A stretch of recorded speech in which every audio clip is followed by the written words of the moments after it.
નમસ્કાર દર્શક મિત્રો, હું જપન શાહ, કાનમ એક્સપ્રેસ ન્યૂઝમાં આપનું સ્વાગત છે. જોઈએ આજના મુખ્ય અને મહત્વના સમાચાર. હની ટ્રેપના ગુનામાં આરોપીની મિલકત શિનોર કોર્ટના હુકમ મુજબ સીલ કરાઈ. વડોદરા ગ્રામ્ય પોલીસ દ્વારા હની ટ્રેપના આરોપીની મિલકત જપ્ત કરવાની દરખાસ્ત કરાઈ હતી. શિનોર કોર્ટે મિલકત જપ્ત કરવાનો હુકમ કર્યો. વડોદરા એસપી સુશીલ અગ્રવાલના માર્ગદર્શન હેઠળ પોલીસની કાર્યવાહી. આરોપી વિરુદ્ધ શિનોર પોલીસ સ્ટેશને નોંધાયો હતો હની ટ્રેપનો ગુનો.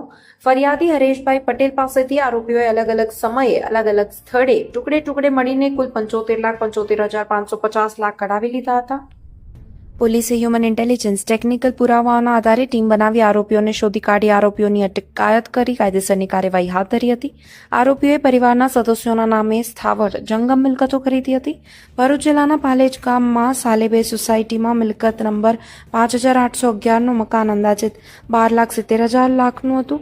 કોર્ટે નિયમાનુસાર આરોપીને તક આપવામાં આવેલ હતી. આરોપી મિલકત કાયદેસરની આવકમાંથી વસાવેલું હોવાનું સાબિત કરવામાં નિષ્ફળ નીવડતા કોર્ટે સ્થાવર મિલકત જપ્ત કરવાનો હુકમ કર્યો. રિપોર્ટર રાહુલ પ્રજાપતિ, શિનોર સાગલી. ગઈ 6 ફરવરી 2026ના રોજ વડોદરા જિલ્લાના શિનોર પોલીસ સ્ટેશનની અંદર એક ચીટિંગ અને હની ટ્રેપનો કેસ રજીસ્ટર થયો હતો. એ કેસના અનુસંધાનમાં એ કેસના ફરિયાદી હસમુખ ઉર્ફે હરેશ રણછોડભાઈ પટેલ દ્વારા સાથે 75 લાખથી વધારેની ચીટિંગ અને હની ટ્રેપની ફરિયાદ શિનોર પોલીસ સ્ટેશનમાં નોંધાયેલી હતી.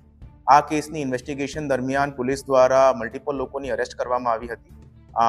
મલ્ટિપલ કેશ અને ગોલ્ડનું સીઝર કરવામાં આવ્યું હતું, જેની અંદર 14 લાખથી વધારે સોનાના જેવરાત પણ પોલીસ દ્વારા સીઝ કરવામાં આવ્યા.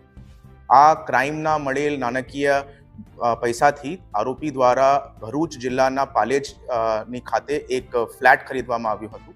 તે ફ્લેટને વડોદરા પોલીસ દ્વારા BNSSની 107 કલમ અનુસંધાનમાં જપ્તી કરવાનો હુકમ મેળવવામાં આવ્યું છે.